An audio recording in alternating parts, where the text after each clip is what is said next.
Привет, инфицированные VPN-вирусом. Сегодня я хочу с вами поговорить на тему нашей любимой консоли, которой уже почти 6 лет. Помню, как анонсировали PlayStation 5, я смотрел на игры, которые показывали, и сказал одну фразу: «А что так мало?». Сейчас для меня консоль раскрылась, и это не потому, что эксклюзивов стало больше. Нет, безусловно, их стало больше, но я их не покупаю. Для меня консоль раскрылась именно в мультиплатформе. Эксклюзивы не то чтобы прям такие хорошие сейчас. Да, вы скажете, а как же Бог войны, Ghost of Yotei, Horizon? Это же хорошие игры. Лично по моему субъективному мнению, игры Sony сейчас испытывают кризис качества. Уже не то время, когда я смотрел на Uncharted, Bloodborne, The Last of Us, Horizon, Zero Dawn и реально хотел, жаждал их купить. Нет, я поиграл в новый Horizon, и это неплохая игра. Хороший геймплей, кат-сцены, но это все уже было, как говорится. Тогда Horizon был глотком свежего воздуха, это был необычный геймплей, сюжет очень интересный, и сама героиня думала про ситуации и развивающиеся события на уровне с игроком. Сейчас такое повторить Горилла не смогла. Но в принципе игра хорошая, ну вы поняли меня, короче. Далее был Ratchet Rift Apart. Вот эта игра мне понравилась. То, как сделаны персонажи, то, насколько быстро ты перемещаешься, как знаете, в этом трейлере показывали, между мирами прыгаешь. Это действительно было прикольное приключение. Но прошел я ее за 2 дня всего. А жаль, хотелось бы побольше контента, но имеем, что имеем. В общем, к чему я это все говорю?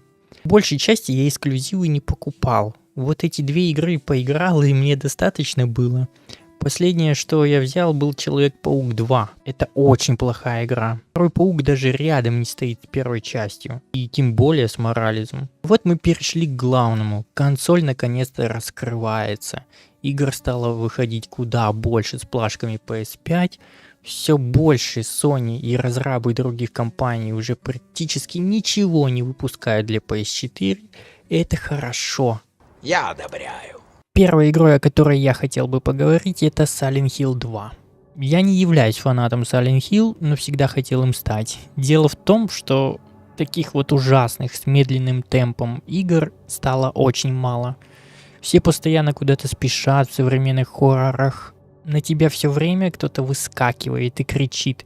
Тут этого просто нет. Поначалу убьешь всего пару мобов, а ягодки начнутся в тесном помещении, где тебя совсем недружелюбно повстречают манекены. Разработчики Silent Hill 2 пугают тебя не криками и вечными выпадами монстров, а окружением, начиная с мрачного опустошенного города в бесконечном тумане, заканчивая больницей. Сам главный герой состоит из одних загадок. Зачем он приехал в Silent Hill? Неужели он поверил, что давно умершая жена написала ему это письмо? Потом все выяснилось, и честно, я не хочу вам говорить спойлеры, ведь это настолько уникальный проект, в который я вам советую самим окунуться и погрузиться этой атмосферой. Манекены постоянно будут вас пугать. Даже если вы закаленный игрок, поверьте, вы всегда будете их бояться. Потому что это не обычные кричащие монстры, а монстры, которые прячутся. Они ныкаются по углам, за столами, и всегда их нападение было неожиданным. Даже когда я играл днем, подскакивал от своего мягкого дивана. Также в больнице будут медсестры, которые не так сильно пугают, но сильно бьют. Дизайн у них ужасающий. Безликие медсестры с ножами. Что же с ними и случилось?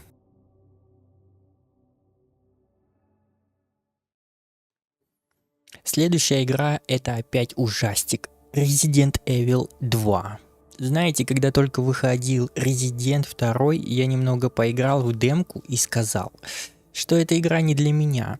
И очень мне страшно в ней. И плюсом отталкивало вот это вот собирание ключей и вечная нехватка патронов.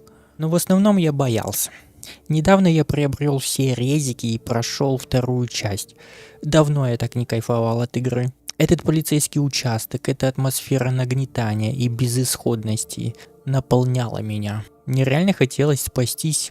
Мне даже был интересен сюжет. Хоть фанаты Резидентов говорили, что он всегда был для галочки, но все же мне он понравился. Сначала я прошел кампанию за Леона Кеннеди. Леон Кеннеди у нас полицейский, который едет на свой первый день на работу в полицейский участок. и останавливается на заправке. Увидев кровь возле заправки, он заходит внутрь. Сразу скажу, что сделано все очень круто. Полочки всякие, батончики, кока-колы, все это с крутой детализацией.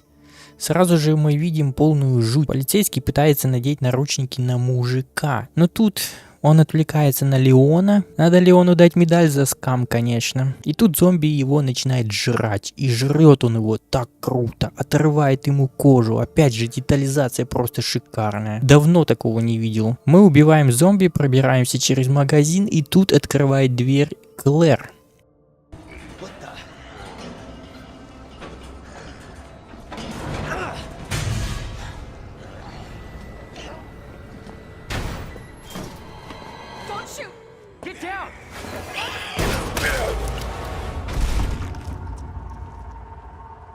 Мы сбегаем из заправки и продолжаем путь. По пути Леон знакомится с Клэр, узнает, что Клэр это Клэр Редфилд, и мы доезжаем до города. В городе полная жесть. На улицах вечно жрущие что-то мясное зомби, и все горит. Нас таранит дальнобойщик, ранее отравившийся бургером со вкусной точкой, и мы пробираемся в участок. И тут начинается самое интересное. На самом деле нас никто не встречает, и мы находим компьютер, где видим, как один из выживших полицейских неправильно убивает зомби. И идем за ним в надежде, что он нам расскажет, что вообще здесь тут происходит. Когда мы ходим по этому темному коридору, становится по-настоящему страшно. Когда ты проходишь первый раз, естественно. Мы находим полицейского, но слишком поздно. Его разрывает зомби, я не перестаю удивляться, как это сделано. Даже порой становится противно смотреть на это. Настолько все реалистично и жутко.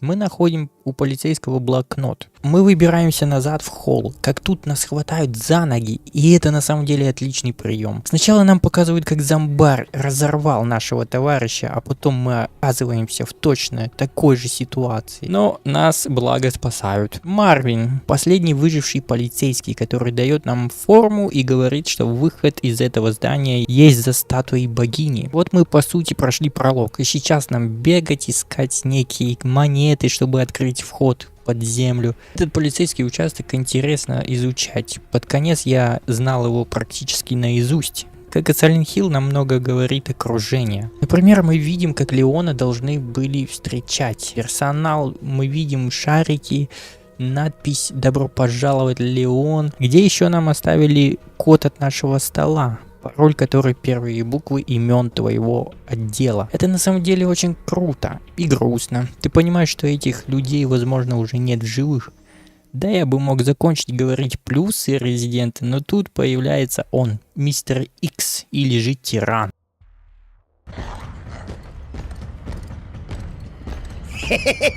Мужчина, до свидания. До свидания, мужчинка. До свидания. Разработка Umbrella Corporated для уничтожения всего, что двигается. Тиран ходит за тобой повсюду. Когда ты слышишь его шаги, ты понимаешь, тебе лучше к нему не идти.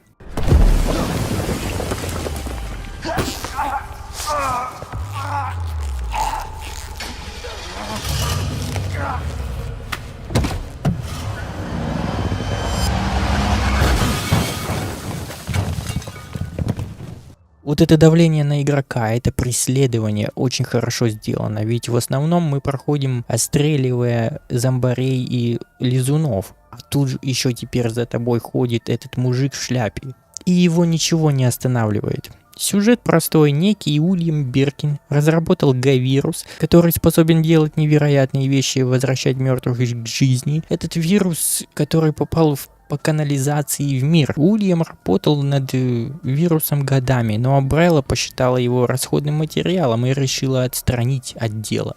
На что Уильям выкрал вирус, но когда его поймали, ввел его в себя и стал вот таким челом. Вообще Umbrella прикидывается фармацевтической компанией, но на самом деле они разрабатывают биооружие. Игру я прошел за 10 часов, вы скажете, что это мало, но еще второе прохождение есть, за Клэр. И оно понравилось мне не меньше, чем за Леона. У меня 9 баллов получила игра, всем рекомендую поиграть, если не играли. Я вот только недавно познакомился с ней и получил незабываемые эмоции от геймплея, от экшена, от ситуации с Тираном, Уильямом Биркиным. И вообще не пропускайте, если вам не страшно, как мне было, когда я в демку играл.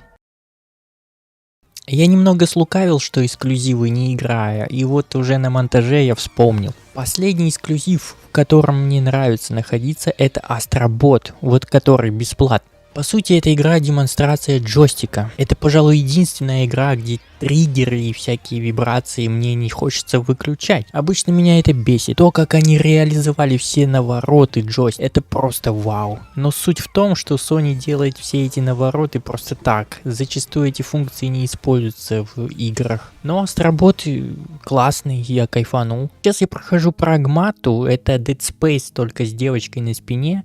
Уникальный проект, в нем просто приятно находиться. Ты обычный космонавт, который прибыл со своей миссией чинить что-то там. Но тут мы понимаем, что и Идус сошел с ума и решил перебить всех людей и на лунной станции. Единственный андроид, который тебя не хочет убить, это Диана, или же DI-03367.